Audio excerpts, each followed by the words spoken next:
আলহামদুলিল্লাহি রাব্বিল আলামিন ওয়াসসালাতু ওয়াসসালামু আলা সাইয়্যিদিল আমবিয়াই ওয়াল মুরসালিন ওয়া আলা আলিহি ওয়া আসহাবিহি আজমাইন আম্মা বাদ। আপনি যে প্রশ্নটা করেছেন এটা খুব সুন্দর একটি প্রশ্ন। আমরা চেষ্টা করব এর যথাযথ উত্তর দেবার। ধর্মের বিধান যখন সাধারণ মানুষের কাছে পৌঁছানো হয় তখন সাধারণ মানুষের কি প্রতিক্রিয়া হয়?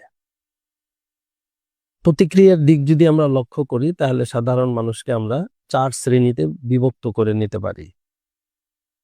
প্রথম শ্রেণীর পূর্ণাঙ্গ মুমিন, যারা ধর্মের বিধান, কোরআন ও সুন্নাহর বিধান শোনার সাথে সাথে বিনা প্রশ্নে, বিনা বাক্য ব্যয়ে তারা বলেন সামিআনা ওয়া আতানা, শুনলাম এবং মেনে নিলাম।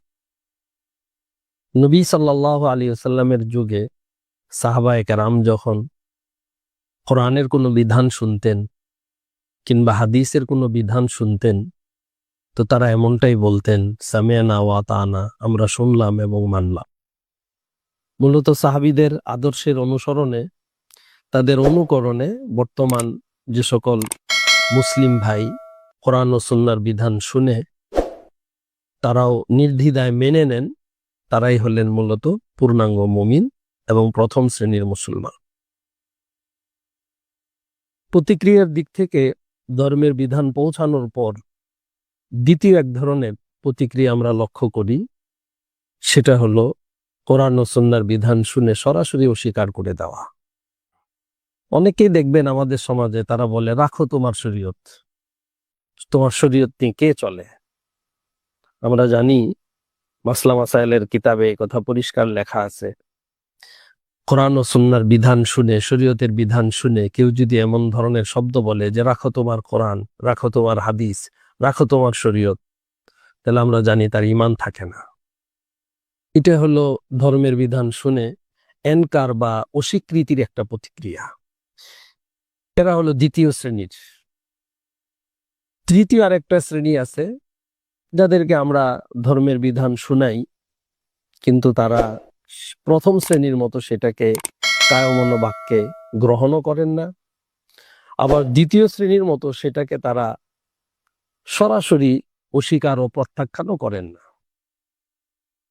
বরং তারা অনেকটা নীরবতা পালন করেন।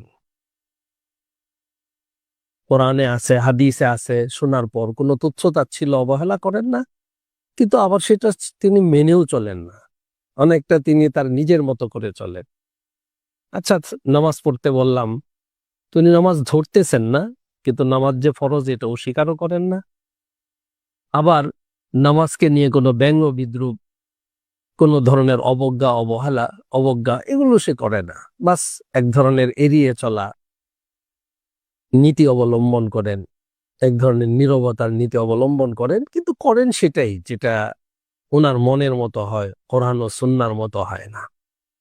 আপনার চতুর্থ শ্রেণী, প্রথম শ্রেণী যারা তো শুনলেন এবং মানলেন, দ্বিতীয় শ্রেণী যারা অস্বীকার করলেন, তৃতীয় শ্রেণী যারা নীরবতা পালন করলেন, চতুর্থ শ্রেণীর আছে কিছু যারা আসলে কোরআন এবং সুন্নাহর বিধান শুনলেন, শুনে তারা সাহাবীদের থেকে যে ব্যাখ্যা বর্ণিত থাকে, যে বিশ্লেষণ থাকে, সেই ব্যাখ্যা এবং বিশ্লেষণ অনুসারে তারা সেটা গ্রহণ করেন না।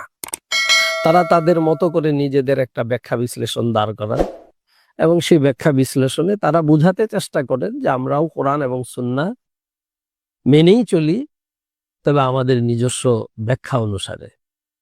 লক্ষ্য করলে দেখা যাবে যে এই শ্রেণীর মানুষ যারা, তারা নিজেদের ব্যাখ্যার যে আড়াল তৈরি করতেছেন, নিজেদের মন গড়া ব্যাখ্যার আড়ালে আসলে তারা নিজেদেরকেই অনুসরণ করতেছেন, কোরআন এবং সুন্নাহর অনুসরণ করতেছেন না, এবং সেই ব্যাখ্যার আড়াল তৈরি করে তারা আসলে কোরআনে কারীমকে অস্বীকারই করতেছেন। পার্থক্য শুধু দ্বিতীয় শ্রেণীর মানুষ যেমন প্রকাশ্যে অস্বীকার করে, তারা সেটা প্রকাশ্যে অস্বীকার করেন না। তারা একটা ব্যাখ্যার আশ্রয় নেন, একটা বাতাবরণ তৈরি করেন, এবং সেই বাতাবরণের আড়ালে আসলে তারা কোরআনে কারীমকে অস্বীকারই করেন। ফলে তাদের বিধানও দ্বিতীয় শ্রেণীর অস্বীকারী যারা, তাদের মতোই হয়। তো এই হলো আসলে প্রতিক্রিয়ার দিক থেকে মানুষকে 4 ভাগে ভাগ করণের এই হলো চারটা ভাগ। একদল সরাসরি মেনে নেয়, আরেক দল সরাসরি অস্বীকার করে, তৃতীয় দল যারা মানে না, অস্বীকারও করে না, নীরবতা অবলম্বন করে, বিষয়গুলো এড়িয়ে যায়। আর চতুর্থ হলো যারা আপনার ব্যাখ্যার আড়ালে আসলে প্রকারান্তরে প্রত্যক্ষভাবে না হলেও পরোক্ষভাবে তারা কোরআন এবং সুন্নাহকে অস্বীকার করেন।